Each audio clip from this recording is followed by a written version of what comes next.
सनी देओल के बेटे की मैरिज में हर कोई आया। जो उनके दोस्त थे वो आए, लेकिन परिवार के कुछ ऐसे लोग थे जो आना चाहते थे लेकिन आ नहीं पाए। कुछ ऐसे थे जिनको बुलाया गया लेकिन अपने गुस्से में, अपनी तकलीफ में नहीं आए, जैसे कि ईशा देओल। ईशा देओल के बारे में कहा जाता है धर्म पाजी ने, सनी पाजी ने बाकायदा मैसेज करके बुलाया, बिकॉज पूरे परिवार में ईशा देओल अकेली हैं जो कि हेमा के परिवार से बिलोंग करती हैं, लेकिन देओल परिवार में एंट्री रखती हैं। आपने बहुत सारे फोटो देखे होंगे जहाँ सनी पाजी के साथ ईशा देओल तब से साथ में थी जब वो छोटी थी। और फिल्म फेयर के एक इंटरव्यू में बताया गया कि सिर्फ ईशा देओल हैं जिन्होंने प्रकाश देओल को सामने से देखा है और देओल परिवार के घर में कदम रखा है, वरना सनी पाजी ना तो हेमा मालिनी घर में जाते हैं, ना ही हेमा के परिवार से कोई, ना ही उनकी दोनों बेटियां, ना ही उनके दामाद धर्मेंद्र के घर जाते हैं, प्रकाश देओल से मिलते हैं। लेकिन इस बार कुछ बदलने वाला था। धर्मेंद्र ने, सनी ने कोशिश की कि ईशा देओल को बुलाया जाए, बिकॉज ईशा उनके दिल के करीब रही है। परिवार में जो भी झगड़े हों, लेकिन ईशा देओल को बुलाना इस परिवार की रजामंदी का सब्जेक्ट था। लेकिन ईशा देओल ने जो किया उसकी उम्मीद किसी को नहीं थी, बिकॉज ईशा ने एक पुराना बदला लिया है अपने भतीजे से, यानी बुआ और भतीजे के बीच में पुराना फैमिली वॉर छिड़ गया। आपको याद होगा कुछ साल पहले ईशा देओल की मैरिज हुई थी, तब हेमा मालिनी ने पूरे कार्यक्रम को खुद जिम्मेदारी के साथ अंजाम दिया था। हालांकि मैरिज में धर्मेंद्र पहुंचे थे, लेकिन बतौर गेस्ट, बिकॉज एक बाप के नाते पहुंचे थे, लेकिन उनका पूरा परिवार इस मैरिज में नहीं आया। खासतौर से सनी नहीं आए, बिकॉज सनी से ईशा देओल को उम्मीद रहती है कि सनी पाजी आएंगे। ना तो सनी आए, न ही बॉबी आए।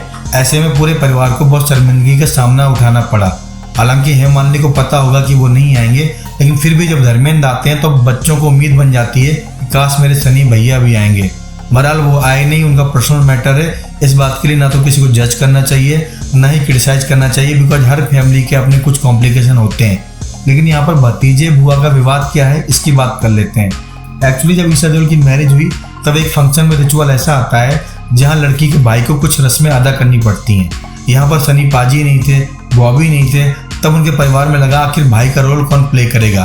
तब सनी पाजी के छोटे भाई अजीत देओल के बेटे अभय देओल ने सारी रस्में अदा की जो भाई की होती हैं, यानी सनी और बॉबी के बिहाफ में उनके कजिन ने सारे भाई का रोल अदा किया। इस बात का एहसान ईशा देओल मानती हैं, हेमा मालिनी मानती हैं। और अभय देओल परिवार में ऐसी चैन अकेले हैं जो दोनों परिवार को लिंक करते हैं। लेकिन ईशा देओल के मन में बात रह गई कि अगर सनी पाजी नहीं आए उनके घर में, तब वो भी उनके घर में नहीं जाएंगी। और जब सनी पाजी के बेटे की मैरिज की बात आई करण देओल की, तब सनी पाजी ने ईशा देओल को बुलाया। लेकिन यहाँ पर ईशा देओल ने अपने भतीजे से बदला लिया और वो उनके फंक्शन में नहीं गई। इसके एक नहीं दो वजह हैं। पहली ये कि उनके फंक्शन में सनी नहीं आए, दूसरा ये कि उनकी माँ हेमा मालिनी को नहीं बुलाया गया। जब मामला परिवार का हो तब हर कोई चोटिल होता है और हर कोई अपने तरीके से जवाब देता है। यहाँ पर हम ईशा के साथ भी हैं और धर्म पाजी, सनी पाजी के साथ भी हैं, बिकॉज कुछ चीज़ें डेफिनेशन से, सफाई से, लॉजिक से परे होती हैं, उनको ऐसे ही छोड़ देना चाहिए। बिकॉज हर परिवार में कुछ ना कुछ अपने प्रॉब्लम्स होते हैं और सबकी इज्जत करना हमारा फर्ज है।